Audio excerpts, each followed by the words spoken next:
Sí, vamos subiendo.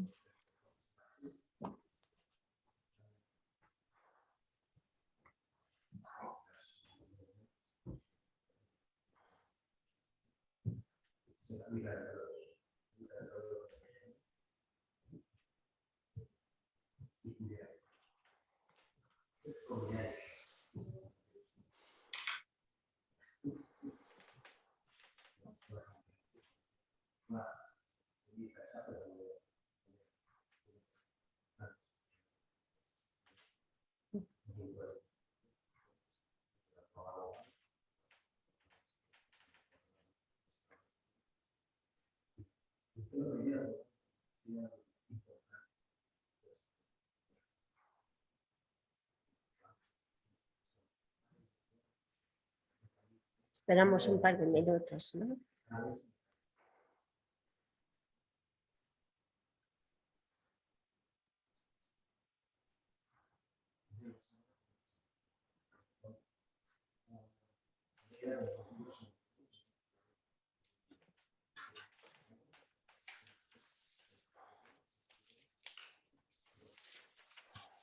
Vamos viendo, a ver si llegamos a los 100. Vale.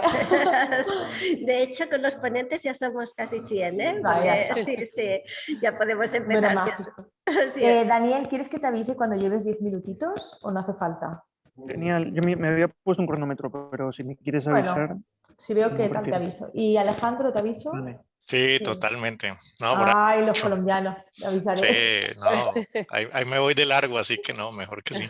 Vale, vale. Pues vamos a empezar si queréis. Venga, va. 103. Sí, bueno, buenos días a todas y a todos. Soy Carmen Cabezas, que soy la secretaria de Salud Pública aquí en el Departamento de Salud de la Generalitat de Cataluña, y estamos haciendo estos webinarios de promoción de la salud para revisar diversos aspectos, y lo hemos centrado durante todo este año, el año pasado y también en el tema de la COVID y de la respuesta desde la promoción de la salud a la COVID. No únicamente estamos revisando este aspecto, pero sí que hemos ido viendo cómo alrededor del afrontamiento de lo que es la pandemia se han desarrollado muchísimas iniciativas de salud comunitaria o relacionadas con la salud comunitaria que tienen que ver con ese afrontamiento, y que de alguna manera también nos hacen repensar cómo estábamos articulando la promoción de la salud en nuestra vida habitual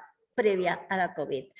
Entonces, hoy el webinar de hoy es en el marco también de la Alianza de Salud Comunitaria, y por lo tanto las estrategias que vamos a compartir no son del ámbito de Cataluña, sino que son del ámbito pues, de todo el Estado, y también incluso hay una transatlántica, porque tenemos una experiencia que tiene que ver con Colombia. Os las va a presentar Angelina González, que es nuestra persona, la referente para todos los temas de salud comunitaria dentro de Salud Pública del Departamento de Salud, pero yo creo que pues, quiero solamente resaltar algunos aspectos muy rápidos. Uno de ellos es que lo que decimos, ahora estamos después de una sexta ola que a nivel español ha sido muy fuerte en cuanto al número de casos, y muy fuerte también al final el número de casos condiciona también, también la afectación asistencial que hemos tenido, pero también nos llega después de 2 años de sufrimiento más o menos constante, de parecer que nos vamos a salir y que vuelve otra ola. Por eso no podemos hablar de pospandemia, porque no sabemos cuándo llegará otra, si llegará otra.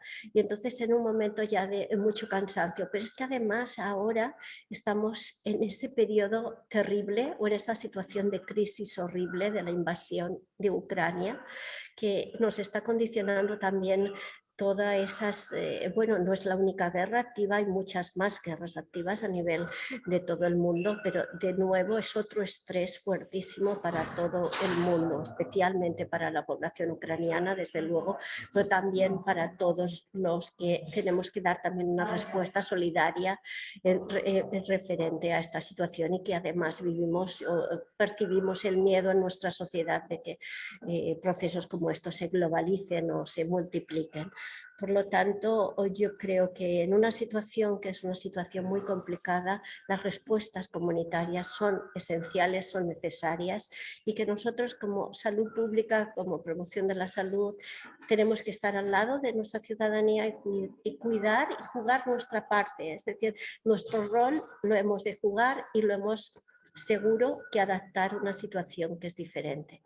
Entonces yo ya os dejo con Angelina, yo hoy no me puedo quedar a oír la sesión, pero como la sesión se graba, pues yo la voy a ver después. Por lo tanto, a todos vuestros compañeros y compañeras que hoy no puedan estar aquí, animarlos también a después acceder a la sesión, que por lo que yo sé de las experiencias que van a explicar hoy aquí son muy interesantes y podemos contagiarnos de comunidad, contagiarnos de salud comunitaria y eso es muy bueno.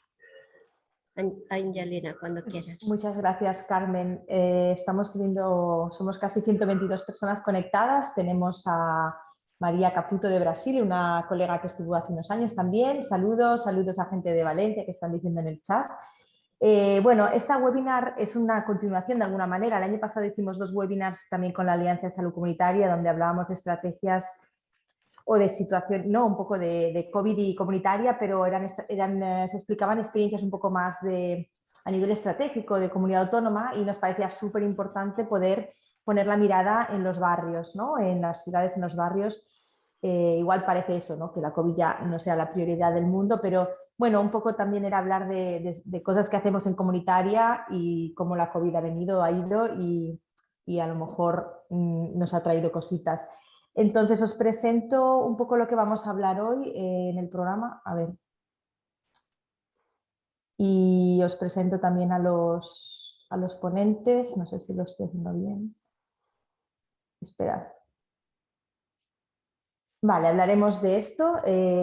La Mercedes Rodríguez, que es psicóloga y trabaja en Madrid Salud, que ya nos explicará lo que es, en el Ayuntamiento de Madrid. Explica COVID, una experiencia de la red de prevención y promoción de la salud.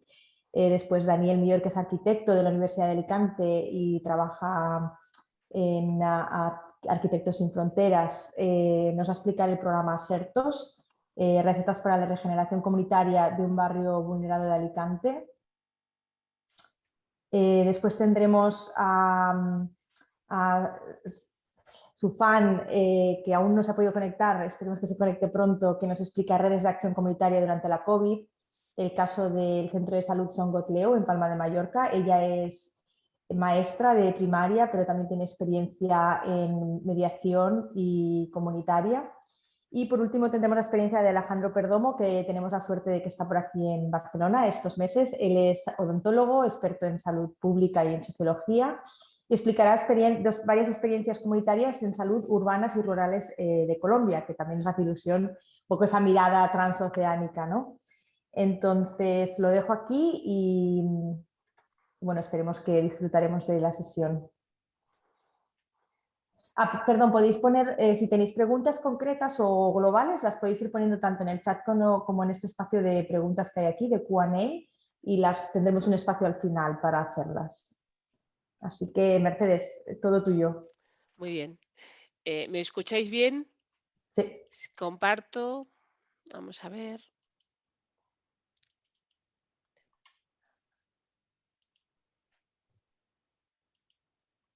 ¿Se ve correctamente? Perfecto. Muy bien. Pues ahora vamos a abrir. Sí. Así. Bueno, en primer lugar, comentaros que agradezco mucho a la Alianza de Salud Comunitaria el que tengamos la oportunidad de contar esta experiencia. Comentar que esto que voy a contar, bueno, pues realmente, como bien sabéis, COVID nos atravesó, nos atropelló a todos y por lo tanto esto que estoy contando no es nada que se iniciara planificadamente. Yo creo que hemos hecho un enorme esfuerzo para integrar todo lo que os voy a contar, pero realmente nos fue atropellando la pandemia y fuimos haciendo lo que pudimos, haciendo un abordaje en la medida en que aparecían diferentes situaciones.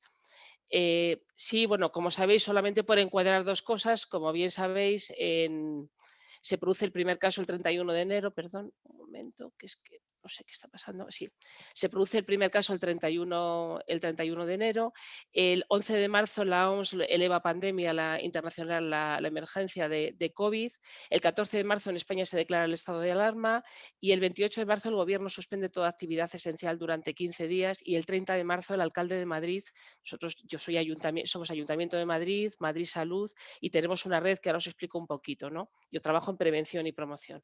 El alcalde de Madrid regula la prestación de servicios de los empleados públicos, mandando a todo el mundo pues, a teletrabajar y pone en marcha un sistema para mantener presencialmente a los servicios esenciales. Bueno, nosotros lo cuento muy rápido porque bueno, somos 16 centros municipales de salud comunitaria que están distribuidos por todo el territorio municipal, que tenéis aquí, y luego hay una serie de centros específicos que dan atención a temas muy concretos, como puede ser prevención del deterioro cognitivo, centro joven, etcétera. Estamos constituidos por equipos interdisciplinares, formamos una red en el territorio, es decir, que hemos trabajado mucho el tema de poder incorporarnos y poder trabajar los activos en salud, por lo tanto no somos nosotros, somos una red que trabajamos en red y luego por nuestras características históricas actuamos desde la proximidad como entidad local, desde la proximidad y la proactividad, poniendo el foco sobre todo en la población vulnerable. Sí deciros que cuando empezó todo esto nosotros estábamos modificando, haciendo una nueva estrategia y también, pues bueno, sobre todo centrados en incorporar prevención de la soledad no deseada. Cuando llega la pandemia nos encontramos con que el sistema sanitario, el SERMAS, la Comunidad de Madrid que se hace cargo de ello, hace frente a la pandemia atendiendo a personas enfermas, se empiezan a producir fallecimientos, hay un enorme esfuerzo por parte del sistema sanitario que produce un importante estrés y se cierran diferentes servicios públicos, como pueden ser parte de los servicios sociales o parte de los servicios que daban atención sobre todo a los colectivos vulnerables, ¿no? Como en todos los sitios en el territorio y en todo el mundo, ¿no? Crece la desigualdad, se agrava la situación de precariedad en muchas familias, aumenta el sentimiento de soledad, que también lo teníamos contrastado y bueno, existe un mayor aislamiento en la población. Y nosotros también cambiamos mucho porque de pronto nos encontramos con que nuestro trabajo era comunitario, presencial, comunitario, intervención grupal y nos encontramos con que no podemos hacer ya ese trabajo porque la población está en sus casas. Pasamos un poco al tema de hacer teletrabajo con un sistema muy precario en ese momento para trabajar con la población. Hay una reducción drástica de la actividad presencial, hay carencias de medios tecnológicos porque no estábamos en absoluto preparados para abordar otra forma de intervención y bueno, pues se ponen en marcha medidas de protección, nos ponen pantallas, etcétera. Quizá una de las cuestiones que nos interesa señalar en este momento es que se dudaba si nosotros éramos un servicio esencial, es decir, si prevención y promoción de la salud éramos en ese momento una estructura, una organización que fuera esencial. Conseguimos hacer valer esa parte, es decir, que nosotros en ese momento éramos esenciales y entonces se establecieron unos servicios mínimos para hacer el trabajo que tendríamos que hacer. Pero ¿cómo empezar? Porque todo esto para nosotros pues era un abordaje que no teníamos ni planificado ni sabíamos cómo. El primer tema es que nos preguntaban muchos servicios propios municipales, nos preguntaban sobre, bueno, ¿qué hacer en este momento? ¿No? Había servicios como eran los centros de día de mayores o como eran los centros de mayores o las residencias o los centros de acogida, los pisos de acogida de mujeres protegidas frente a la violencia de género, que decían, bueno, pero ¿qué hacemos? Porque tenemos gente que está enferma, ¿cómo lo hacemos? ¿No? Lo primero que planteamos fue hacer asesorías en salud. Nos trajimos a un grupo de personas, a 2 personas aquí, que un poco iban viendo los protocolos y iban dando respuesta, como un poco operativizando aquello que iba diciendo la Comunidad de Madrid, todo sobre la marcha, ¿no? Ese fue uno de los primeros elementos que se trataba de orientar a los servicios, sobre todo a los servicios municipales, aunque orientamos a todas las personas o a todas las entidades que se ponían en contacto con nosotros frente a COVID. El segundo elemento que se puso ahí delante y que tampoco estábamos haciendo era poder garantizar los servicios esenciales del ayuntamiento, es decir, sobre todo bomberos, policía municipal, SAMUR, protección civil y los servicios de movilidad dentro del ayuntamiento. Y eso como era, pues generando pruebas diagnósticas en este caso de PCR, para poder saber que la gente que salía a la calle estaba en buenas condiciones y que no iba a generar un mayor problema de salud pública. Por lo tanto, pusimos en marcha un sistema en principio solo para recogida de muestras nasofaríngeas, para poder hacer ese diagnóstico y devolvérselo rápidamente a nuestros servicios municipales y que pudiera haber unos ciertos, o sea, que los cuerpos esenciales pudieran estar en la calle. Pero también nos vimos impelidos y veíamos clarísimamente que teníamos que apoyar a la población y el tejido asociativo, ¿no? A la población, pues un poco para contactar con las personas que nosotros ya estábamos trabajando, que se habían quedado en la casa, que no sabíamos cómo estaban y hubo un seguimiento de las personas, sobre todo en colectivos de personas mayores, pero también en general. Y por otra parte, intentamos contactar con todos el tejido asociativo, con todas las asociaciones con las que teníamos contacto a través de los CM, los Centros Municipales de Salud Comunitaria, también para hacer todo, para un poco coordinar todo lo que se pudiera en ese momento, aunque las personas estaban en su casa. También se vio que teníamos que apoyar el duelo. Todo esto, quiero decir, no estoy diciendo que para nada que hiciéramos todo esto, sino que fuimos abriendo estas líneas para poder trabajar en la medida en que podíamos. Y el otro tema era apoyar el duelo y el malestar emocional en un momento en donde no se podía despedir a las personas que fallecían y que además había un enorme constelación de pérdidas que había que abordar y por lo tanto se inicia un servicio de atención psicológica a través de los profesionales en general en atención telefónica. Un poco quería comentar que, bueno, pues no voy a seguir, voy a ir muy rápido, pero sí que pusimos el objetivo en la población vulnerable y el 18 de marzo se inicia el asesoramiento técnico en salud pública en aquellos servicios que teníamos que orientar en esta línea. Sí deciros, no lo veo aquí con la pantalla, pero sí deciros que estuvimos, para que lo tengáis un poco, si veis un poco lo que estábamos comentando, que estuvimos dando asesoría a los puntos de atención de violencia de género, los servicios de atención, un servicio que hay de 24 horas a centros residenciales municipales, a centros de acogida de personas sin hogar, a pisos de emergencia, a campamentos urbanos infantiles ya en el verano, ¿no? En cuanto a garantizar los servicios esenciales, lo que os comentamos, empezamos a hacer pruebas PCR sobre todo para servicios esenciales, aunque luego todos los trabajadores municipales fueron pasando.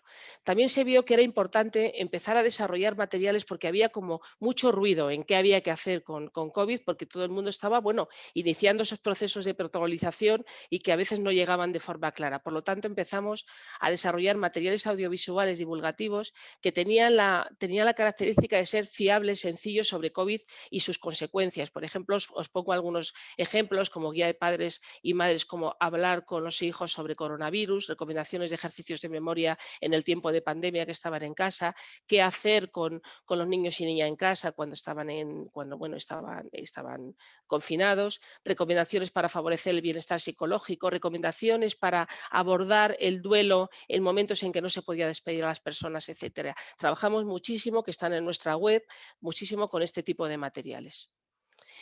Fueron muy importantes las alianzas. Este es uno de los elementos que hemos desarrollado de una forma muy clara. Se desarrolló una mayor alianza con la Comunidad de Madrid. En un principio fue de menor intensidad y luego de mayor intensidad, y de esa manera nos piden que seamos un poco interlocutores de los colectivos más vulnerables a los que no se puede llegar. También se plantea generar, puesto que éramos centros, en algún sentido se puede decir que limpios, dado que los centros de atención primaria estaban dedicándose a trabajar con las personas que estaban infectadas de COVID, que nosotros pudiéramos trabajar con el tema de vacunación. Entonces, llegamos a un acuerdo con la Comunidad de Madrid para trabajar en vacunación del meningococo durante el verano del 2020 y después, tanto en la campaña del 2020 como en la campaña del 2021, en el tema de vacunación de gripe. Y a partir del 21 de febrero de 2021 empezamos a vacunar de COVID. Primero, ahora os cuento, primero con servicios, esto me lo voy a pasar porque son datos de la vacunación de meningococo y de gripe, y esto es la vacunación de COVID. Iniciamos esa vacunación con servicios esenciales, pero sobre todo con servicios que atendían a población que era vulnerable de COVID en ese momento, como era la ayuda a domicilio. Es decir, uno de los colectivos que era importantísimo vacunar desde un principio era vacunar a los colectivos de ayuda a domicilio, pues que eran personas que llegaban a casa. Por ejemplo, vacunamos a profesionales de los servicios de emergencia, de emergencia social, vacunamos a todos, claro, se vacunó a todos los sanitarios, etcétera. Y a partir del verano empezamos a vacunar a población general por edades, tal como nos decía la Comunidad de Madrid. No os quiero decir, nosotros somos pequeños, tenemos una red importante para ser municipal, pero somos pequeños. Hemos vacunado, hemos puesto aproximadamente unas 160.000 dosis, pero de lo que nos sentimos más orgullosos y sentimos que además hemos hecho muy buen trabajo es con respecto a 10.000 personas vulnerables que hemos vacunado, bien por su propia vulnerabilidad o bien porque tenían mayores dificultades al sistema sanitario. Entonces, esto además lo hemos tratado de una forma con un enfoque comunitario, en el sentido de que fuera una actuación que tuviera que ver con la inclusión y que pudieran desde ahí como conectarse a otros programas a través de todas las entidades que trabajaban con estas personas. Esto nos parece que además ha reforzado, ya sabemos que somos una entidad local y que trabajamos con colectivos vulnerables desde la proximidad y desde la proactividad, pero yo creo que esto nos lo ha reforzado, la importancia de utilizar la vacunación como un elemento comunitario para que las personas puedan para que pueda ser además un trabajo más inclusivo. Y otro tema que también se hizo a través de la Comunidad de Madrid y que fue muy importante y que se ha consolidado como una herramienta fundamental es que empezamos a poner carpas de sensibilización, es decir, carpas de Madrid Salud que se ponían en los territorios, en los distritos o en determinados barrios para dar inicialmente información de medidas de protección frente al COVID, ¿no? En un principio se planteó de esa manera y después se ha ido derivando a trabajar multitud de elementos que tienen que ver con prevención, con los programas de prevención y promoción de la salud. Desde septiembre del 2021 hasta diciembre del 2022 se han puesto 510 carpas en todos los distritos de Madrid y queremos darle... esta es una herramienta que ha sido, en un momento en donde además no estaban abiertos los servicios presenciales, ha sido un dispositivo de escucha que está en la calle, en los barrios que podemos, y una herramienta de participación de la ciudadanía y también un apoyo para volver a regenerar todo el trabajo que se hace a nivel comunitario con el tejido asociativo. Para poneros un ejemplo de esto, hubo esta primera fase que os comentábamos, que nos centramos sobre todo en dar mensajes preventivos frente al COVID, incluso en distritos donde nos decía la comunidad, esta zona está mucho más afectada, íbamos allí, y luego hay una fase de consolidación en donde estamos intentando, incorporar ahí, que están incorporados el tejido asociativo, pero sobre todo también el visibilizar a los CMS y los programas que desarrollamos. Mercedes, Sí, 2 minutitos te 2 quedan. minutos, nada, me quedan 2 transparencias. Solo deciros que no solamente se han generado alianza con la Comunidad de Madrid, que se ha ido intensificando a lo largo de este tiempo, sino también hemos generado alianzas internas, como pueden ser la de el área de familias, igualdad y bienestar social, con los que desarrollamos un protocolo para que los centros de día pudieran estar en las mejores condiciones posibles para que no hubiera COVID dentro, pero que si lo había también se pudieran minimizar los riesgos y de alguna manera seguir funcionando, no cerrar esos centros, porque uno de los déficits enormes, como bien conocéis, es que los mayores se quedaron en casa y sus recursos naturales no estaban abiertos, ¿no? Entonces, nos trabajamos en centros de día para que esto no fuera así. También trabajamos, es como que ha sido un elemento de cohesión y hemos trabajado todos a una, por ejemplo, pues con la red de adicciones, con la red de deportes que tiene sanitarios, etcétera. Solo deciros que esto también ha generado una mayor potencia en las alianzas, incluso intramunicipales. Este sería, no os lo voy a contar, es el protocolo que se hizo para centros de día y deciros que no se ha dejado que en la medida de lo posible, aunque se diezmaron mucho las actividades de los programas habituales de prevención y promoción, los acuerdos de la Villa que se hicieron en julio del 2020, se hicieron por unanimidad de todos los grupos políticos, han permitido que podamos reforzar y que podamos seguir adelante con el resto de programas. Solo deciros, porque ya nos queda muy poco y no quiero ocupar más tiempo, que las fortalezas que hemos desarrollado en este tiempo han sido las que unas ya las conocíamos y otras las hemos desarrollado, la capacidad que tiene esta red, nuestra red de adaptación y flexibilidad y conocimiento del territorio gracias a todo el trabajo que se ha hecho con Activos en Salud. Como que se consolida más el trabajo comunitario, que se hacen actividades todas las acciones desde la proximidad y la proactividad como entidad local, ¿no? Que estamos centrados en los grupos de mayor vulnerabilidad y que esto nos ha hecho reforzar esa línea, que los trabajos, aunque hemos tenido que trabajar mucho y la gente está muy cansada, la gente está satisfecha con el trabajo que ha hecho y que se ha mejorado en alguna medida la cohesión de los equipos porque se ha trabajado con un objetivo común y era mejorar las condiciones de la población. Que las debilidades fue que de alguna manera se perdieron todos los canales de comunicación establecidos y por lo tanto era muy difícil contactar con los centros porque no teníamos condiciones, ¿no?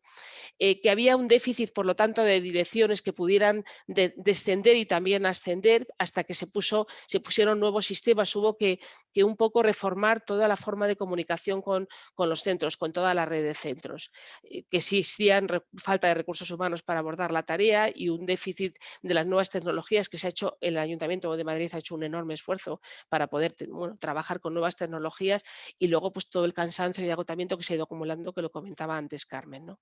Oportunidades que nos hemos visibilizado el trabajo en red, que la red municipal, nuestra red, el Ayuntamiento de Madrid sí que ve que somos un valor añadido, que a veces yo creo que se ha dudado por las características de nuestro trabajo, ¿no? Digo que en general prevención y promoción tiene a veces unas características de trabajo que no se entienden bien y que en esta ocasión se ha visto claramente.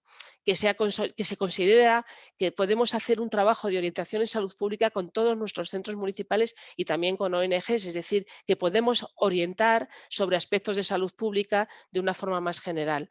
El que hemos generado alianzas y relaciones de confianza internas con la Comunidad de Madrid y que, bueno, pues que nos consolidamos y nos apostamos por seguir trabajando con grupos vulnerables. Nuestras amenazas, pues que ha habido menor actividad en los programas marco y que eso lo tenemos que reforzar ahora, digo el de alimentación y actividad física o el de ámbito educativo, etcétera, que frente a la normalidad es una dificultad en la consolidación de las alianzas, es decir, nos preguntamos, hemos hecho alianzas, pero ¿las vamos a poder mantener en tiempo de normalidad? Bueno, pues esto es una amenaza porque creemos que tendríamos que seguir reforzando las alianzas con los demás. Después que haya por ahí, porque ahora ha habido una inversión para la cobertura de plazas vacantes porque se veía que era muy necesario todo lo que hacíamos y que frente a la normalidad también haya una pérdida de comprensión social del trabajo de prevención y promoción que pasa por esto que digo, que es un trabajo complejo, que además se hace en red, con otras redes y que a veces no es tan fácil de transmitir como este otro tipo de trabajos. Y siento si me he pasado, pero bueno, aquí acaba mi presentación. Muchas gracias.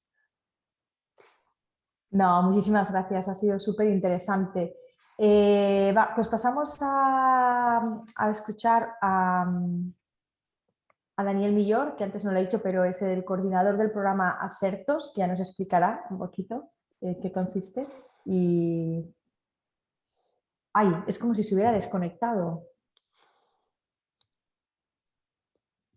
¿Sí? ¿Lo veis vosotros al Dani? No. Sí, no se ve. Está desconectado, ¿verdad? Bueno, si no, Alejandro, ¿tú tienes la presentación preparada? Sí, la tengo acá, Adelantamos la tuya y ahora le mando un Perfecto. mail a ver qué le Sí, pasa. perfecto. Venga, te Entonces, aviso en 10 minutitos cuando llegues dale, aquí. espérame un No segundito. tienes, no tienes el vídeo, ¿eh? Bueno, ¿ya están viendo mi presentación? Sí, perfecto. Que si quieres Bien. ponte el vídeo y así Sí. también. Espérate que me voy embolatando yo. Listo. ¿Ya me están viendo? Sí, todo bien ahora. Súper. Muy bien. ¿Podrías Listo. ampliar si quieres? Sí, ya veo que ya estás. Bien. Sí, ya está ampliado.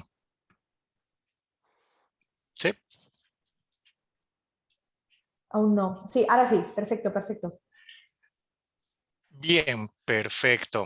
Bueno, entonces en estos minutitos yo quisiera como abordar, digamos, un aspecto que se nos hace central en la formulación y el desarrollo de proyectos comunitarios en salud, que empecé a reflexionar a partir del encargo que nos hizo Angelina sobre compartir experiencias comunitarias en Colombia, y es este momento, digamos, de la negociación en las experiencias comunitarias entre distintos actores muy locales, ¿no? Y les quisiera comentar entonces esa negociación, cómo se desarrolló en un proyecto que estamos realizando en un barrio en Bogotá en el contexto del COVID, y una negociación también que también en el contexto del COVID, pero más en la Amazonía colombiana. Quisiera como dar pistas acerca de esto, una reflexión o algunas líneas acerca de esa negociación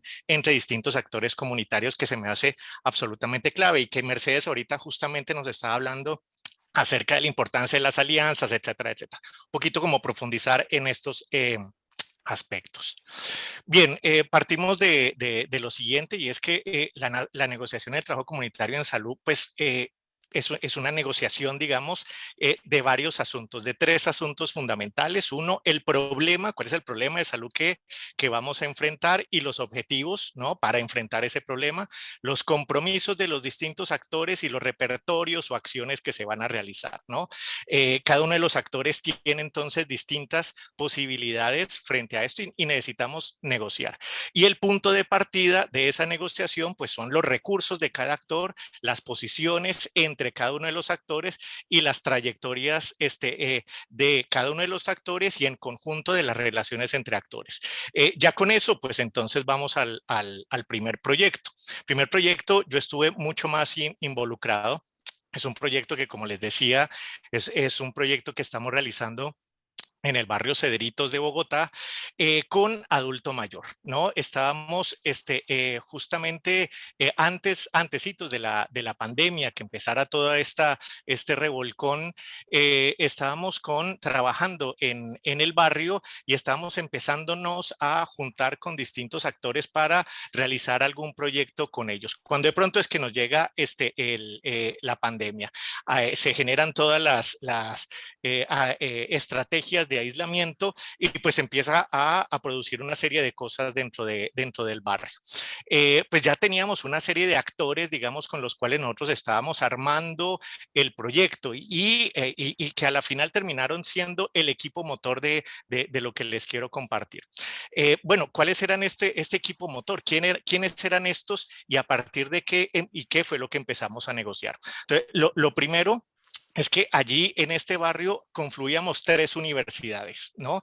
Estaba la Escuela Colombiana de Rehabilitación, estaba la Universidad del Bosque, y estaba Unisanitas, la Universidad de Sanitas, que en Colombia tienen una universidad. Bien, ¿y qué era lo que tenían ellos? La Escuela Colombiana de Rehabilitación, pues tenía, digamos, unas competencias, unas capacidades, unos recursos, digamos, justamente sobre rehabilitación muy importantes, y trabajaban desde hacía ya unos 10 años con adulto mayor, lo que le permitía a ellos, digamos, entrar en el barrio de manera muy, muy fuerte, ¿no? Y habían generado una alianza con la iglesia, y para el contexto de bogotano y de este barrio en particular, la iglesia es central, digamos. Es un barrio de clase media, un poco más conservador, y por lo tanto el tema de la iglesia católica era bastante importante. Entonces teníamos a la Escuela Colombiana de Rehabilitación con un capital cultural importante, y con una entrada, digamos, a la iglesia en la relación con el sacerdote. Bien, y ellos hacían diagnósticos y acciones con los adultos mayores desde hacía mucho rato, iban a sus domicilios, hacían actividades terapéuticas con ellas, así que conocían a un grupo importante, hacían actividades con los adultos mayores de la iglesia, y además iban y entraban a la casa. Entonces teníamos, digamos, un conocimiento profundo también del adulto mayor no institucionalizado. El otro es un grupo de mujeres expertas viejas, que ellos dijeron, nosotros somos viejas, y eso fue uno de los puntos de negociación iniciales. Nosotros no somos adulto mayor, sino somos viejas, y nos van a llamar viejas de aquí en adelante, y nosotros dijimos, listo, de acá en adelante son, son mujeres viejas. Y empezamos a hablar con ellos. Es un grupo de 3, 4 mujeres que estaban recién jubiladas, vivían allí en el barrio y que tenían una experiencia amplísima en proyectos comunitarios, en programas estatales, sociales, desde el ICBF, que es el bienestar familiar, pero también desde la pastoral social, en proyectos de infancia y en proyectos de desplazamiento forzado, muy vinculado a la guerra que todavía tenemos y de violencia política que tenemos. Eso era muy importante porque le permitía, y sobre todo Fanny, que es la mujer que tenemos aquí abajito en la fotografía, pues tener una relación también muy importante desde la pastoral social con la alta jerarquía de la iglesia a nivel Bogotá y a nivel nacional, pero también un contacto muy cercano con las entidades distritales, ¿no? Y eso nos permitía entonces a nosotros tener unos vínculos muy fuertes por un lado con el Estado y con la Iglesia. Y además eran expertas en investigación, acción participativa, porque ellas habían vivido toda esta época 70s, 80s, 90s, que ustedes saben que en América Latina la investigación, acción fue bastante importante. Entonces tenían un trabajo comunitario, contactos con el Estado, contactos con la Iglesia, y bueno, y además estaban, como les decía, recién jubiladas, habían decidido hace un par de años, todas ellas habían salido de trabajar, que habían trabajado todo el tiempo en esto que les comentaba, y estaban, llamémoslo, aterrizando en el barrio que habían vivido durante 20 años. Habían vivido allí, pero nunca se habían pensado, nunca habían dicho, oiga, ¿qué pasa en mi barrio? Y dos, por estar trabajando, también estaban en un momento en que estaban reflexionando acerca de qué es eso de la vejez. Bueno, y de pronto es que cae el COVID, ¿no? ¿Y qué es esto de la vejez? ¿Qué es esto de vivir sola? Porque ellas han vivido solas, han decidido vivir solas. Es una soledad voluntaria por parte de ellas, pero se preguntaban qué es esto de vivir solas y qué pasa con las mujeres que llegan y viven solas, pero no es voluntario. Y ahí entonces empezamos a tener una serie de trabajo bien, bien importante y de relación con ellas. El otro, la Universidad del Bosque, que veríamos trabajando más que todo en gerontológicos del barrio, y habíamos hecho un trabajo bien interesante, un poco de diagnóstico acerca de los procesos de institucionalización de las personas mayores allí. Y nos estábamos dando cuenta que, bueno, en muchas de estas instituciones no había un buen proceso de institucionalización, de entrada, digamos, a las instituciones no había unos protocolos de institucionalización, etcétera, etcétera. Y muchas veces lo que encontrábamos dentro de las instituciones era pues un nivel, digamos, o problemas que habían afectado la salud mental, la autoestima, etcétera, etcétera, de las personas mayores dentro de la institución, y eso tenía problemas también muy fuertes. Claro, de nuevo, cuando cae el COVID, pues el proceso de institucionalización era mucho más fuerte, ¿no? Porque encerraron los gerontológicos, había mucho menos contacto con las personas de afuera, muchas de las instituciones que iban a los gerontológicos, nosotros, por ejemplo, dejamos de ir, y entonces se enclaustraron mucho más estas instituciones. Y por último, pues Unisanitas, que digamos que lo interesante de Unisanitas es que está vinculado a los prestadores de servicios de Sanitas, y muchas de las mujeres que están allí mayores, pues reciben atención a través de Sanitas. Así que teníamos, digamos, este equipo con todos estos recursos y estas trayectorias que los pusimos, digamos, a funcionar, ¿no? Y entonces, ¿qué fue lo que empezamos a ver y a negociar en términos de problemas y en términos del proyecto?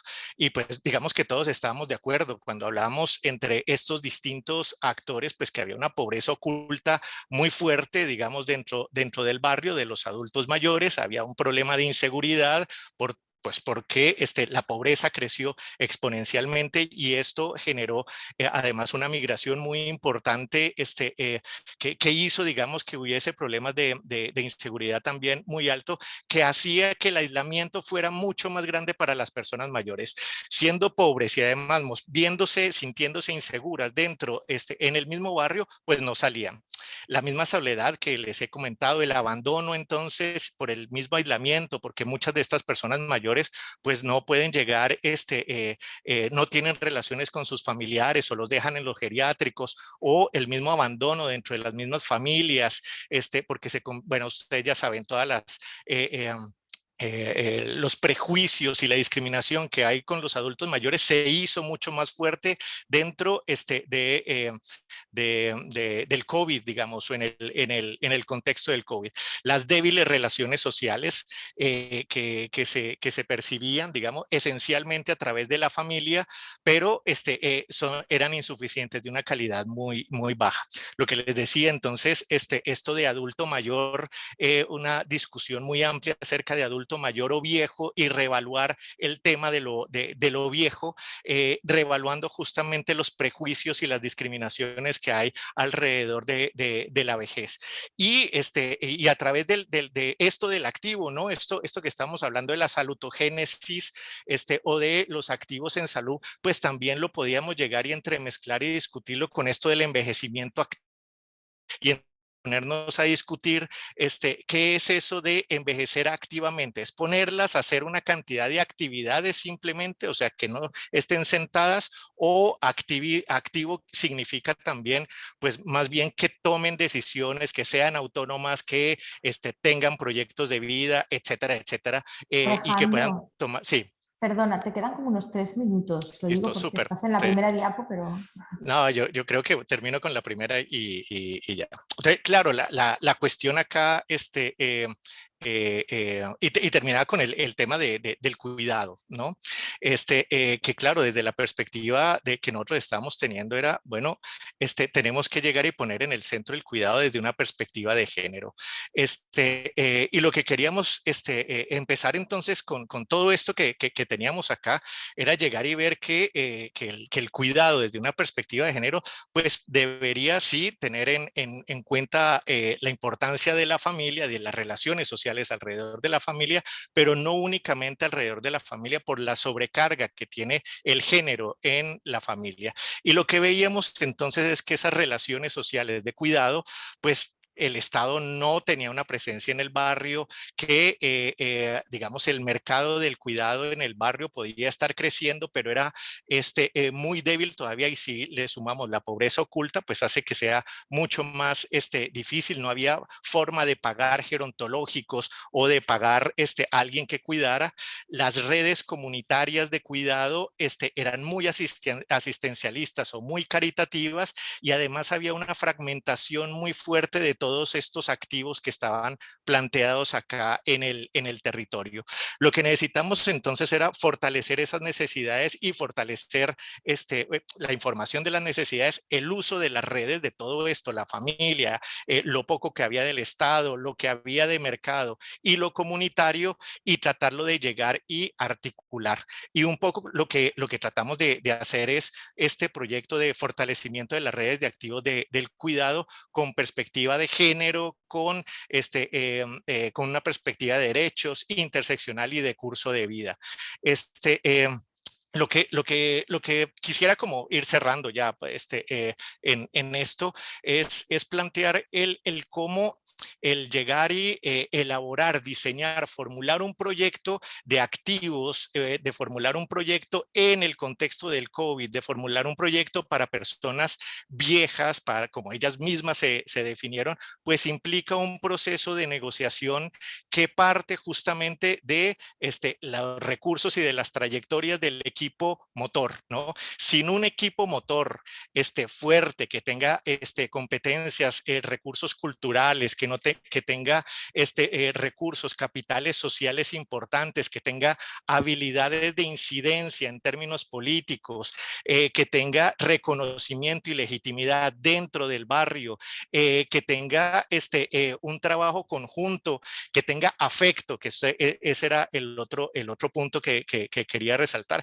Entre nosotros el trabajo después de muchos meses, obviamente lo que hay es no solamente un trabajo de cumplimiento de funciones, sino de cariño entre todos nosotros, y el papel de los agentes mediadores como Fanny, ¿no? Que podía llegar y ser mediador entre la iglesia, el Estado, la academia, etcétera, etcétera. Y además esos diálogos internos de cada uno de nosotros, ¿no? El diálogo de Fanny consigo misma acerca de qué es la vejez, o de nosotros con nuestras estudiantes, también repensando qué es esto de la vejez en la mitad del COVID, pues nos permitía justamente llegar y reevaluar, resignificar, negociar qué es esto de hacer un proyecto de activos de cuidado en un barrio en medio del COVID, ¿no? Creo y ya cierro con esto, el equipo motor no es solamente juntar o reunir personas, digamos, de distintas instituciones, sino es justamente el reconocimiento de compromisos, proyectos, recursos, trayectorias, afectos, sensibilidades, diálogos internos que tienen que estarse repensando constantemente y estarlos dialogando.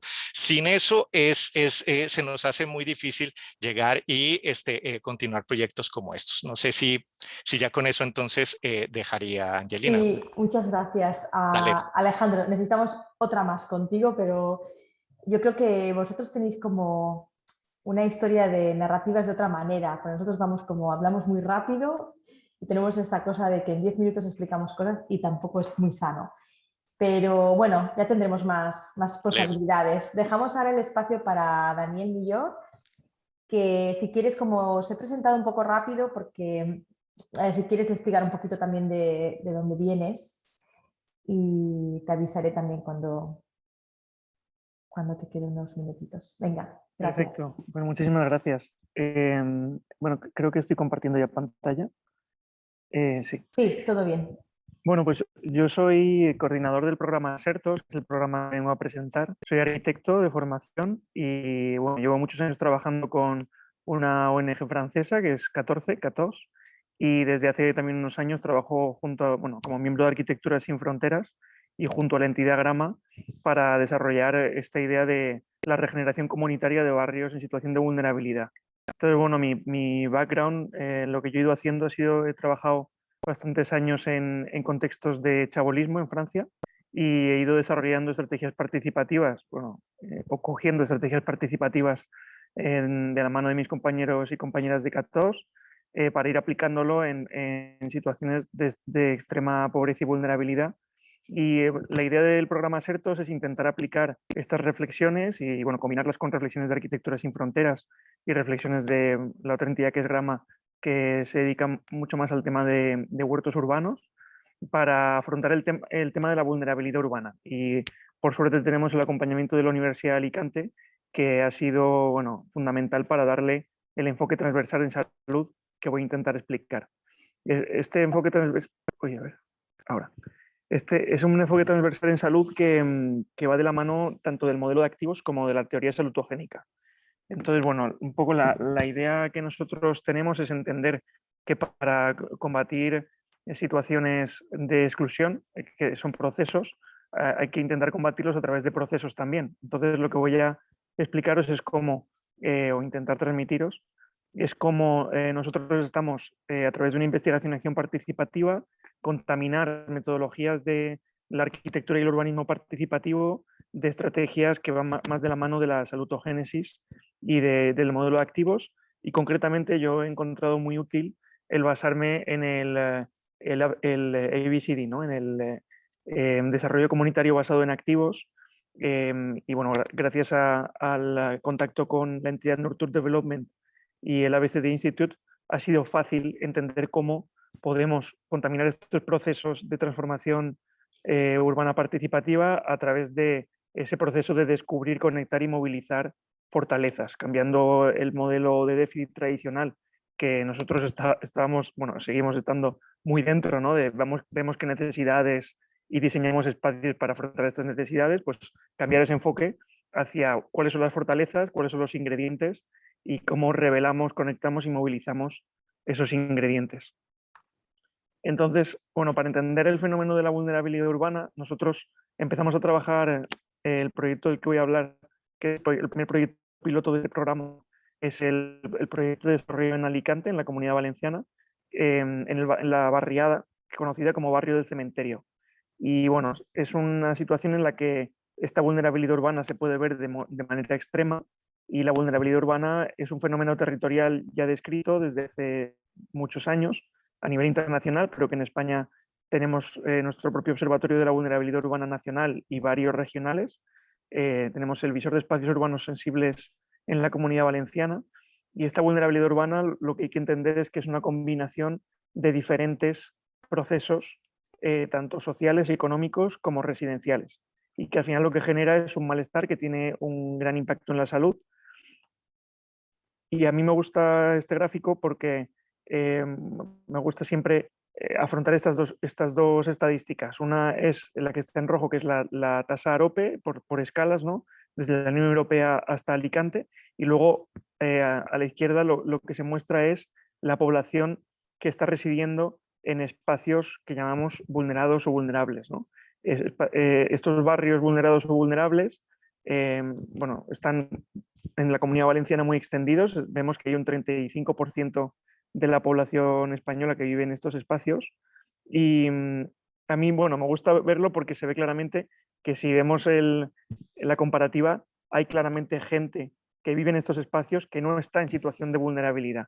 Yo lo que digo es, aunque evidentemente esto es una comparativa que no se puede hacer, pero bueno, simplemente con esta estadística ya lo vemos, al final la comunidad, reforzar la comunidad, combinar los activos de gente que no está en situación de vulnerabilidad, pero que convive diariamente con personas que sí, para nosotros es un potencial de este tipo de proyectos. Que la gente se una, haga esfuerzos para mejorar su barrio y su comunidad, y por lo tanto que interaccionen perfiles muy heterogéneos.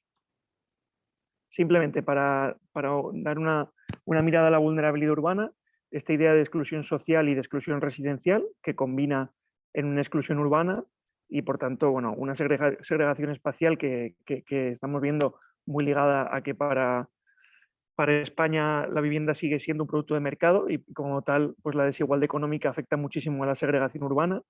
Y al final lo que vemos es que en ciertos espacios de nuestras ciudades se concentran problemas y patologías urbanas que, como decía, generan una exposición negativa a los determinantes sociales de la salud.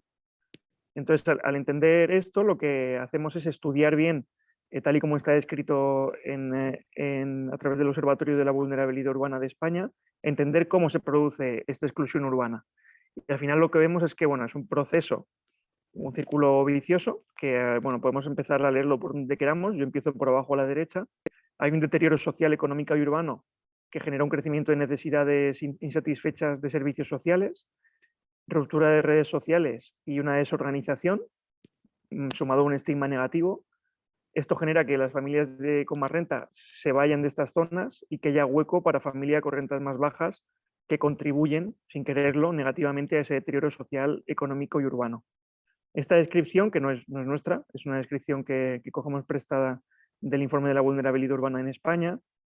A nosotros lo que nos interesaba, y donde veíamos que podíamos atacar este problema como arquitectos urbanistas, pero bueno, en nuestro equipo es interdisciplinar, también tenemos a mucha gente de las ramas sociales, es intentar trabajar directamente sobre los huecos, entendiendo esos huecos que se van generando y cómo este mecanismo, que digamos si lo dejamos ir, pues sabemos cómo está funcionando, pero ¿y si empezamos a actuar sobre esos huecos?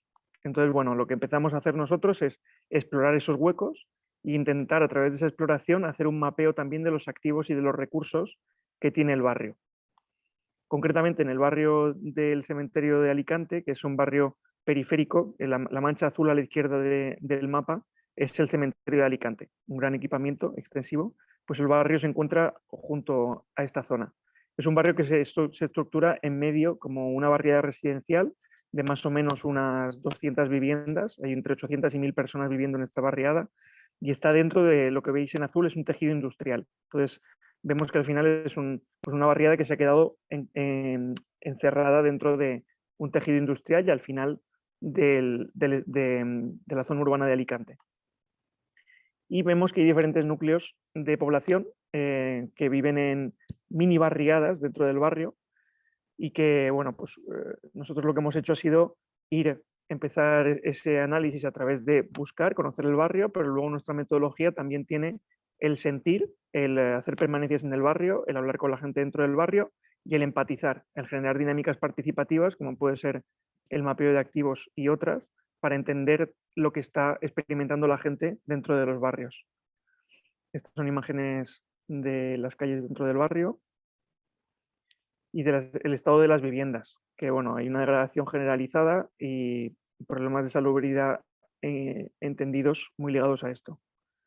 Estas son imágenes interiores de las viviendas habitadas, donde vemos, bueno, yo como os decía, tengo un recorrido de trabajo en poblados chabolistas y aunque estamos aquí hablando de edificación en duro, las condiciones de habitabilidad no difieren mucho de las de un poblado chabolista, simplemente la diferencia es que aquí se está mucho más invisibilizado porque desde fuera no son chabolas. Y además de ese mapeo que hacemos a través, y ese análisis que hacemos a través de los instrumentos más ligados a la arquitectura, digamos el dibujo, lo que también hacemos es mapear y espacializar temas sociales, como es la organización familiar, los vínculos entre las diferentes familias, y a través de este trabajo que pues, se hace poco a poco y de forma incremental, vamos entendiendo los vínculos de complicidad, las conexiones, pero también los conflictos, cuáles son los temas más peligrosos y también los temas que hay que tratar con más delicadeza, y actuamos un poco como facilitadores o mediadores en esa potenciación de proyecto y también mediación de conflicto. Y a ver si a mí me aparece, no sé si se ve ahora, creo que ahora se ve bien. En estos procesos lo que hacemos es, bueno, para invertir un proceso lo que hace falta es potenciar otro proceso. Entonces, este es un gráfico que tenemos de esta idea de la investigación y acción participativa, cómo pasamos del diagnóstico a la concepción de acciones muy concretas, muy humildes, muy a pequeña escala, que se ejecuten y a través de eso generar interacciones, tanto a través del diseño como a través de la construcción, para luego evaluarlas y contribuir al diagnóstico y crecer. Son proyectos que empiezan siempre por cosas muy pequeñitas. Nosotros llevamos trabajando allí desde 2017 y a día de hoy estamos actuando en vivienda y espacios comunes a una escala mayor, pero al principio podía ser un banco, podía ser una pequeña reflexión del espacio público que generaba estas discusiones y que nos hacía hablar pues de qué podía generar una persona para su barrio y de que esa persona también, por qué estaba dispuesta a movilizarse, ¿no? Que es esas pasiones, esos activos, esas competencias que hemos ido mapeando durante estos años. Y este sería el proceso inverso, ¿no? Un poco lo que nosotros planeamos, que es intentar pasar de ese círculo vicioso a un círculo virtuoso en el que evidentemente el acompañamiento sociolaboral y comunitario es fundamental. Nosotros siempre buscamos alianzas, en este caso pues trabajamos con las entidades públicas, acción social, pero también con entidades del tercer sector como la Fundación Nova Feina, la Fundación del Secretariado Gitano, Nazaret. Es imprescindible. Nosotros al final lo que hacemos es generamos excusas para que los diferentes actores se pongan a reflexionar alrededor de la mesa y se identifiquen estos activos primarios, secundarios y bueno, activos que vamos a buscar fuera, recursos que vamos a buscar fuera, fondos públicos y traerlos para transformar el barrio. Y esta es una imágenes.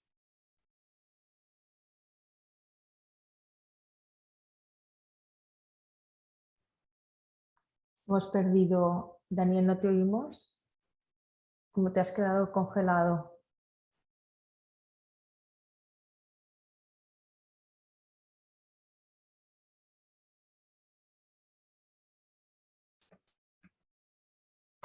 Bueno, igual no sé, cómo está un poquito ahí, que no sé si va a reaccionar. ¿Hola? Ha vuelto a caer. Bueno, si os parece, lo que podemos hacer es que pasamos a la presentación a la última presentación que tenemos programada. Sufan, si te parece, lo puedes hacer tú ahora. Buenas, encantada. Puedes hacer tú ahora la presentación, te presentas un poquito, yo te he presentado antes, pero igual así nos recuerdas. Y luego dejamos un espacio para él, que es pena, porque era interesante, ¿no? También. Además que normalmente no tenemos arquitectos trabajando en estos temas y claro, se ve lo relevante que es, ¿no? Vale, pues venga, Endavan, Sufan, todo tuyo. Preséntate, yo te lo pongo, preséntate tú. Buenos días, yo soy Sufan, soy la mediadora intercultural del Centro de Salud de Songoleu, en Palma de Mallorca. Gracias por invitarme a esta ponencia. Y bueno, os voy a contar la experiencia que tuvimos en el barrio de Songoleu durante la pandemia. Bueno, el barrio de Songoleu es uno de los barrios más pobres de Palma, donde viven más de 25.000 personas de diferentes nacionalidades. Hay mucha población y familias que viven en situaciones de riesgo social. El estudio, me gustaría destacar este estudio que se hizo hace un año sobre la desigualdad urbana, que pone en manifiesto las condiciones duras durante la pandemia y el confinamiento, ya que no era igual para todos. Tener en cuenta que es uno de los 4 barrios que confinaron en Palma. Aquí tenéis los titulares que salieron en el periódico, que cuando se iba, o sea, Baleares plantea el toque de queda, el gobierno confina los barrios de Songoleu, y bueno, tener en cuenta en que hay un porcentaje elevado de personas en paro y las que trabajaban pues en el sector de construcción, de hostelería, el caso de camareras de piso, y por lo cual no tenían la opción de teletrabajo y tenían que estar confinados en viviendas con pocos metros cuadrados, sin terrazas y en condiciones muy vulnerables. Por lo cual, desde el Centro de Salud intentamos no perder el contacto con los pacientes, con estos pacientes, sobre todo en situaciones de riesgo. Aquí me gustaría destacar la unión e implicación de todos los profesionales del Centro de Salud. Llamábamos a las personas que tenían factores que podían aumentar el riesgo de enfermarse. Se contactó con la residencia de ancianos, personas mayores, familiares de pacientes con Alzheimer y discapacidad, que acudían al centro de día y centros especializados, personas que vivían solas, que vivían en condiciones de hacinamientos, en pisos compartidos, de ocupas, personas con enfermedades crónicas, personas que ejercían prostitución, población con barrera idiomática de Marruecos, Pakistán, Nigeria, Mali. Les preguntábamos sobre su situación, necesidades, les informábamos sobre las medidas de prevención. Nos transmitían sus preocupaciones y miedo. De hecho, se hizo un estudio también en el barrio de Songoleu que, bueno, perdona, aquí hicimos una pancarta en varios idiomas para informar a la población cómo contactar con nosotros y así para que se sintieran acompañados. Sí, lo que iba a decir, el estudio que, bueno, pronto salen los resultados definitivos, es un estudio sobre el impacto de la COVID en mujeres migradas de Songoleu. Y el objetivo de este estudio era o sea, indagar sobre la calidad de la información recibida en cuanto a la difusión y el estado de emociones que vivían durante la pandemia y el confinamiento. Bueno, de hecho, bueno, hicimos un taller en el centro de salud y bueno, salieron varias emociones. A ver si tengo aquí sí, varias emociones, tristeza, miedo, preocupación y bueno, la mayoría eran emociones negativas.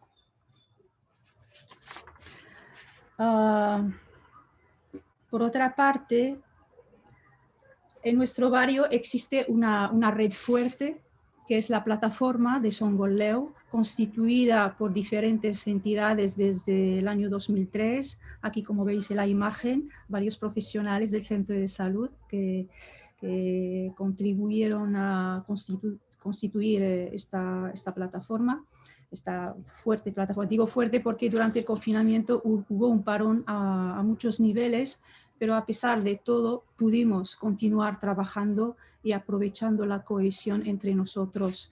Entre nosotros me refiero a diferentes entidades, centro de salud, el ayuntamiento, servicios sociales, diferentes colegios, la policía.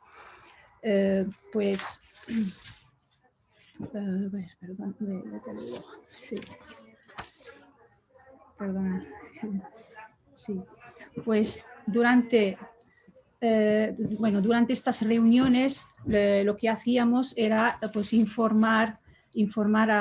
nos intercambiábamos la información, sobre todo desde el centro de salud les informábamos sobre la situación sanitaria del barrio. Los colegios, por ejemplo, nos informaban de la situación en que se encontraban. Familias que no tenían ordenador. Sí. Familias que no tenían ordenador en casa, no tenían conexión wifi, alumnos se quedaron desconectados, entonces se quedó patente la brecha digital que había en el barrio. Varias entidades como aldeas infantiles se ofrecieron a conseguirles ordenadores. Hablando del ámbito educativo, intentamos mantener contacto con los coles a través de vídeos reforzando las medidas y para que se sintieran acompañados. Les hicimos vídeo explicativo sobre las medidas de prevención, ellos nos hicieron un vídeo de agradecimiento, otro sobre el lavado de mano, uso de mascarilla y cuando llegó la Navidad les mandamos nuestros deseos reforzando las medidas. Cuando llegó el verano fuimos a las escuelas de verano a dar charlas sobre la COVID y las medidas de prevención. También me gustaría destacar una cosa que acabo de acordarme sobre durante el confinamiento pues, elaborábamos listas semanales sobre las familias con situación muy vulnerable y las enviábamos a una ONG, ya que los servicios sociales estaban desbordados y esta ONG pues ayudaba, les hacía la compra y se las llevaba hasta su casa. A través de la plataforma salió la idea de poner una mesa informativa en colaboración con Salud Pública y Gerencia de Atención Primaria para informar sobre las medidas y ofrecer las mascarillas. A ver si sale aquí una foto. Sí, está. Bueno, aquí pues la montábamos 2 veces por semana. Estaban Ángel, un usuario jubilado, que representaba a la población de mayor edad, que por cierto todo el barrio lo conocía, Lidia que la contrataron desde una ONG con contrato y sueldo, y bueno, todo esto salió a raíz de la plataforma. Realmente pues cada uno de nosotros representaba un perfil de población. Lidia representaba a la población nigeriana, es muy conocida entre sus paisanos, y yo, claro, representaba a la población marroquí y el centro de salud donde trabajo. Bueno, ¿qué más? Bueno, desde el centro de salud pues participaban los profesionales que podían, porque también estaban desbordados. En esta imagen del medio son estudiantes de enfermería, y la otra imagen es una administrativa. Pues aquí me gustaría enfatizar sobre la importancia de los agentes de salud. o referentes en salud, de salud en el barrio. Lo pudimos percibir a través del acercamiento de la población a la mesa. Nos preguntaban, hablábamos con toda confianza, representábamos el punto de referencia, cualquier cosa que necesitaban nos lo preguntaban y yo, por ejemplo, como trabajo en el centro de salud, tenía esa facilidad de transmitir sus preocupaciones a los profesionales que les correspondían. Y así poder mantener el contacto continuo con la comunidad. De hecho, esta mesa era el foco de comunicación y nos permitió crear un vínculo muy cercano con la población del barrio. Hicimos también visitas domiciliarias en colaboración con Salud Pública y Gerencia de Atención Primaria. Hacíamos visitas de una enfermera, un agente comunitario, que era también una figura muy conocida en el barrio. Y yo, bueno, se trataba de visitas a pacientes con COVID para preguntarles cómo se encontraban y si necesitaban ayuda en cuanto a la compra, lavado de ropa, etc. Y una vez detectábamos esa necesidad, pues nos poníamos en contacto con un servicio del ayuntamiento que se encargaban de poner en marcha la ayuda necesaria. Y por último, me gustaría resaltar acciones de agradecimiento por parte de la población. Por ejemplo, una farmacia que nos ofreció mascarillas FPP2, una asociación de chinos, Achinit, nos hizo la donación de 1000 pantallas protectoras, una dentista también nos ofreció pantallas protectoras, diferentes tiendas nos ofrecieron un café, ramo de flores, una asociación marroquí nos trajeron dulces. Bueno, las personas cada uno lo manifestó de una manera u otra, pero sí que salimos con un aprendizaje que es la importancia de trabajar en red para superar las dificultades que puedan surgir en cualquier momento. Muchas gracias. Muchísimas gracias, Sufan. Súper interesante también vuestra experiencia y qué maravilla siempre poder contar con una persona que hace este papel, ¿no?, de mediador. Es como el lujo que todos queremos tener en nuestro centro de salud. Nos queda poquito tiempo porque estas sesiones las acabamos siempre a las 3 menos cuarto por el tema un poco de que son estas horas. Y entonces quería dar unos minutitos a Daniel a ver si puede concluir, que se ha quedado así como en el aire y era mega interesante lo que nos ha explicado. Y luego os haré una pregunta a todos los ponentes para que muy brevemente cerremos. ¿Qué os parece? Si quieres dejar de compartir, Sufan. Que lo estamos intentando. Pero bueno, Daniel no va a poner presentación, así que ya puede ir comentando. Sí, nada, muy rápido. Perdón porque creo que mi ordenador ha decidido entrar en huelga. Simplemente, por acabar, es comentar que... ¿Me escucháis bien? Sí, perfecto. Nada, bueno, es más o menos os he contado el proceso y cómo está funcionando. A día de hoy ya hemos conseguido escalar el proceso, pero para mí lo que sí que quería transmitir, que era un poco por donde acabar, es que al final lo que es este tejido que generamos y su resiliencia lo que nos permite es que frente a situaciones como la del COVID, bueno, fuimos capaces de reaccionar a través de propuestas ciudadanas. Entonces, de un proyecto que al final nosotros nos estábamos centrando en la transformación de viviendas y espacios comunes, nació la despensa autogestionada de productos esenciales, que funcionó como una red ciudadana de reparto de alimentos y productos esenciales completamente liderada por la ciudadanía, pero que de alguna manera sí que vimos cómo se repitieron ciertos procesos y actividades que habíamos estado trabajando con ciertos habitantes desde hacía ya años. Entonces, bueno, pues para nosotros esto ha sido un ejemplo de cómo la gente al final se ha apropiado del proceso y ya no, pues en este ejemplo concreto, no fuimos nosotros los que precipitamos que esto sucediera.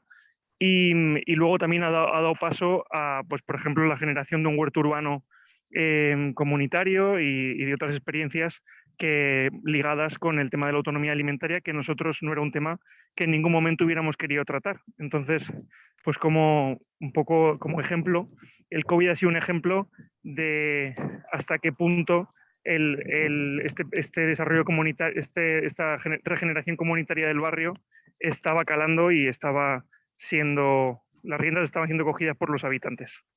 Y nada, eso era todo. Muchas gracias, Daniel. Bueno, tenemos ahí en el chat unas cuantas cosas. Tenemos una pregunta de una persona que era para Daniel y que le invito a que contacte con Daniel. Daniel, si quieres poner tu mail para contacto en el chat también, o todos los ponentes. Y yo quería decir que me quedo con las palabras empatizar, que han salido como en vuestras presentaciones: afecto, cariño, cuidados, emociones. Bueno, y os hacía una pregunta a cada ponente para que la respondáis en una palabra o en una frase, y la pregunta más o menos es: ¿cuál creéis que tiene que ser nuestra prioridad como sistema sanitario o como agentes de salud comunitaria, que somos los que estamos escuchando sobre todo, a partir de ahora? O sea, de lo que habéis presentado, de lo aprendido, ¿no? Podéis hacer una palabra o una frase muy cortita y así cerramos esta webinar. Y bueno, os agradezco además un montón las experiencias muy interesantes que habéis presentado, ¿no? Muy necesarias. Mercedes, si quieres empezar tú. No te oímos, ¿eh? Sí, vale. ahora sí me oís, ¿no? Bueno, yo creo que esta pandemia nos ha dado experiencias para muchas cosas, pero yo diría que las cuestiones que han salido adelante han tenido que ver con nuestro trabajo en red. Es decir, Muy que bien. a mí profundizar de que seamos una red, trabajando en red, y que eso nos genera una proximidad a los problemas más importantes de los barrios y de los distritos, me parece fundamental. Muchísimas gracias. Venga, Alejandro. Bueno, no comparto el punto de vista de Mercedes. Te la ha quitado. Sí, bueno, simplemente esto como para profundizar en dos cositas. Uno es el tema de la capacidad de negociación. Cuando uno trabaja en red debe tener unas competencias de negociación muy, muy, muy fuertes, y que eso se hace es negociando, ¿no? Eso por un lado. Y dos, pues reconociendo la diversidad de puntos de vista que hay dentro de las redes, de los recursos, de las trayectorias, y tratar, bueno, justamente de fortalecer esos vínculos con esa diversidad, que no es fácil, que es parte del trabajo, pero creo que es lo rico del trabajo, ¿no? A la final. Perfecto. Vale, gracias. Venga, Sufan, ¿te animas tú? Yo diría que nunca se tiene que despreciar o sea, ninguna entidad o asociación, aunque no sea conocida, aunque todos bienvenidos por ejemplo, a la plataforma que tenemos, ¿no? Sí. O sea, toda entidad tiene su importancia, y cuando nos encontramos en situaciones como lo que pasó, ¿no? Durante la pandemia, todos aportaron o sea, cada uno ha aportado lo que podía, y ha sido un beneficio para todos, para todo el barrio, para toda la población. Pues es muy importante trabajar en red, sea como sea la entidad o sea, asociación o lo que sea. Es muy importante trabajar en red. Eso es lo que vale, gracias, Sufan. Venga, Daniel, a ver si... Sí, nada, simple, yo diría un poco entender a la comunidad como el verdadero motor de cambio, que bueno, para mí creo que sí que ha sido muy significativo el ver cuando el resto de recursos externos no estaban, es cuando de verdad se ha visto con claridad la creatividad y la potencia de la gente uniéndose y haciendo cosas desde una perspectiva productiva y no centrada en lo que faltaba y no centrándose en todos los problemas que había.